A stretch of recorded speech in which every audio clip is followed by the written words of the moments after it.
Are you currently recording or live streaming your church service or band with your iPhone?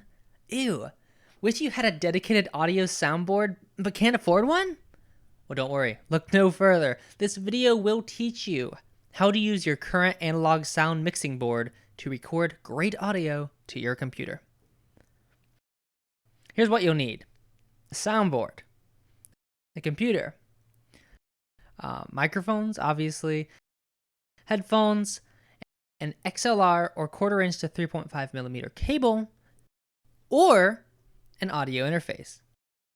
Let's start with the basic setup. You have your microphone plugged into input 1.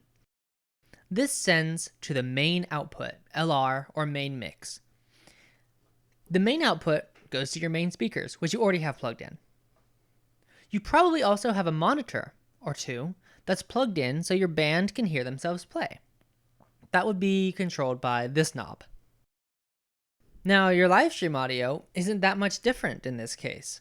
If your mains are controlled from this fader and your monitor through this knob, then you can assign this other send to your computer. On the back or top of the board, you'll find your outputs. On mine, I'll be converting from a 1/4 inch plug. Some soundboards output from XLR. Some computers have a 3.5 millimeter microphone port in them. In this case, simply adapting my 1/4 inch to my microphone port is as easy as an adapter. Just plug the cable into your soundboard and into your computer and find it as an input in your sound settings.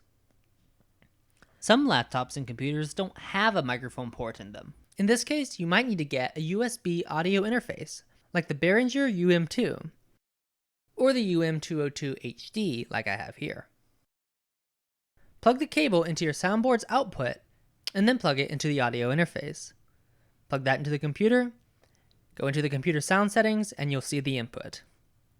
From here, you can open your favorite audio recorder. If you have Adobe Audition, I'd use that. If you want a free option, you can use Audacity. Completely free, very good program. That's good for recording. But if you're live streaming, check out OBS Studio or whatever other live stream software you use. I'm going to set it up in Audacity for this tutorial. In Audacity, you're going to want to change your input settings so that your microphone is set to your audio interface or to the adapter. Next, plug in some headphones, preferably earbuds or headphones that have really good passive sound isolation if you're mixing inside the same room as live sound, which I assume you are on this setup. If you want recommendations for good isolation, look up in-ear monitors. They go inside your ear and basically block all sound coming in from the outside. You're going to need to hear what's being input into your computer in real time to be able to mix properly. So in Audacity, go to Edit, Preferences, Recording. Check the Software Playthrough box and hit record. Now back to the soundboard. On our main microphone, I'm going to adjust the send knob to get different levels of sound. Also note that there's a master send knob. So each individual send will control the microphone or the instrument, whereas the master will control your overall sound. You're going to want the overall audio to remain within the -12 to -6 dB range for good quality sound. Too low and you can't hear. Too high and it gets distorted. So that's one microphone. What if you have multiples? The same thing. You mix as you would for live sound, but instead of using the main faders, use the monitor send knobs that send to your computer. With great power comes great responsibility, so when mixing, be sure not to just send whatever comes out of the soundboard to your computer without listening to it. Double check that your singers are not too loud, your instruments are not too low, and that there's good room sound. I would recommend adding an ambient mic to your space. Just make sure it's not outputting to your main speakers or you'll get feedback.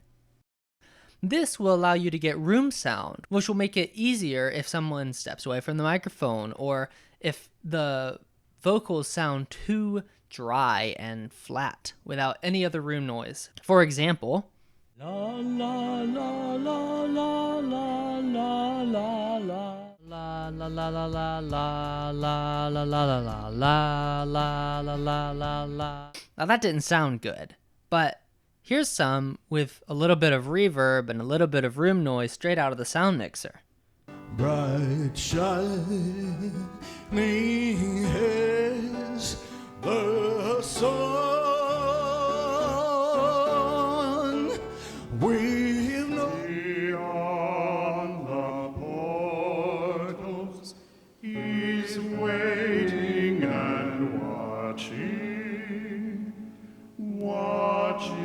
for you and for me. Sounds great, right? It's all about how you mix it.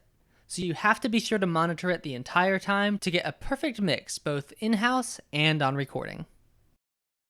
So now you can mix your live stream or recording audio without requiring any elaborate setup. It may not be glamorous, but it's leagues better than recording from an iPhone in the sound booth. Now your digital audience can hear. I hope you learned something from this video. Feel free to drop a comment down below if you have any questions or suggestions for more videos. Thanks for watching.